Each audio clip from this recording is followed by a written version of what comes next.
welcome to the first commented version of an autocross video. Let me get straight off the bat and say BMW water pumps suck. Not really. I mean, it lasted 110,000 miles, but a week before our autocross event 7 with Jack Solo, I was driving the BMW and had a water pump failure. Coincidentally, 2 days after hitting a semi-truck tire on the highway at 75, which also wasn't fun. So, replacing the water pump on an E90 335 is an ordeal, but one that ultimately we were successful with and we were able to make it out to the autocross. Immediately, I wanted to take it a little calmer, and so I didn't push the car very hard at all. I just felt out the track, kept it nice and easy on run 1, and ultimately ended up getting a little lost. I missed the end gate on the turnaround, which you're about to see.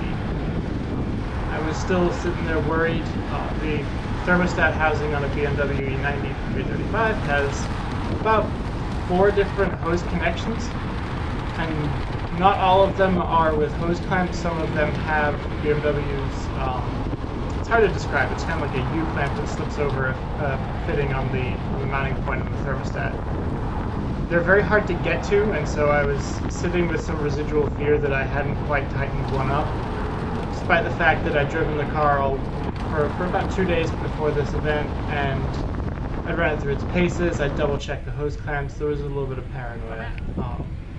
So after run 1, we were a little bit more confident. Run 2, we started to pick up a little bit more speed, and really start to push the car just a touch. Again, still a little bit worried about it, but ultimately we were fine.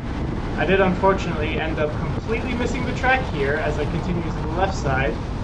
There were 2 elements on the right that I completely missed. Don't know how I missed it, having walked the track, but at least I did hit the gate this time on the turnaround. So that went a lot better on the second half of the course, and we were able to put in a little bit of an improvement of time, but obviously having missed 2 elements doesn't really count too much. The BMW did ultimately have issues with the end slalom, and on this event we were trying to break up the runs a little bit because of the weather. We were forecasting ugly weather in the afternoon.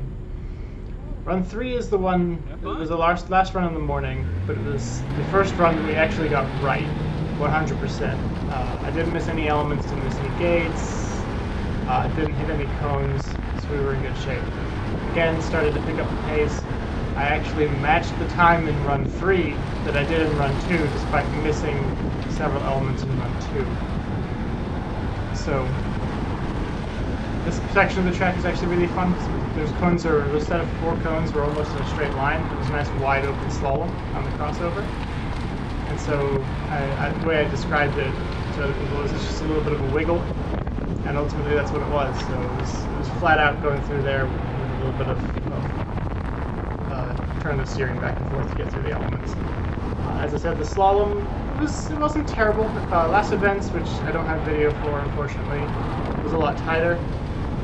BMW seemed to like that. I mean, the 335 E90 is, what, 3,600 pounds? It's not a light car. Run 4, as you can see, we did start to pick up some rain, so the idea of doing split heats was a phenomenal idea by the people running the event. And so in the rain, I was curious to see what we would end up with traction-wise. It hadn't rained enough to really upset the surface of the runway, and the runway was so hot from being out in the sun all day that it was just evaporating instantly at that point. So traction wasn't really an issue. I don't have any footage of event 5, my GoPro died unfortunately, but during run 5, it really started coming down. I tried to push the BMW a little bit harder that time, ended up with a 51-second run, which was about 4 seconds off from run 1. But again, still trying to take it a little bit easy. We still had to drive home, but ultimately it was a good day.